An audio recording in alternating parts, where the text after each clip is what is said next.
আমি তখন DGFI, NSI, ডিবিএসবির কাছে জানতে চেয়েছিলাম, আমার সামনে দিয়ে বড় বড় নেতারা বের হয়ে যাচ্ছে, আমার অপরাধটা কি? তখন বলেছিল তারা হুমকি না, হুমকি হচ্ছেন আপনারা।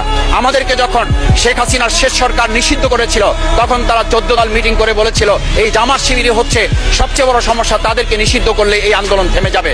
আজ একটা কথা পরিষ্কার বলতে চাই, এই গণবিপ্লব নিয়ে আমাদের মাথা ব্যথার মূল কারণ হচ্ছে এখানেই শেখ হাসিনা আমাদেরকে যথার্থ টার্গেটটা করেছিল।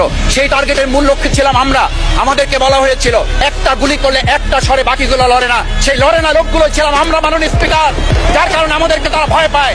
আমরা এখন বর্তমান সময় ভিডিও দেখতে পাই, এই শেখ হাসিনা বাইরে থেকে বলেছিল আমরা এই দলকে ভোট দিতে বললাম, আর সেই দল আমাদের সাথে আবার বিশ্বাসঘাতকতা করেছে।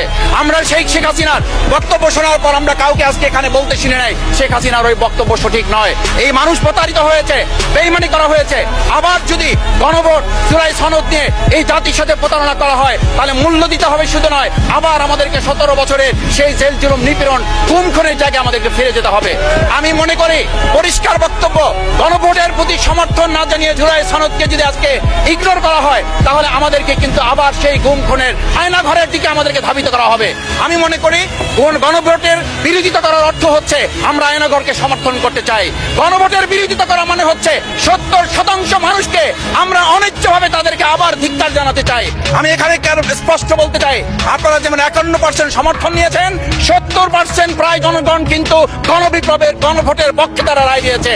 আপনাদের যে সেই 51%-এর তুলনায় সেই 70% প্রায় গণভোটকে যদি আপনারা ইগনোর করেন, তাহলে আমি বলবো আমার বাউফল, আমার পটুয়াখালী শুধু নয়, গোটা বাংলাদেশ আবার জেগে উঠে গণ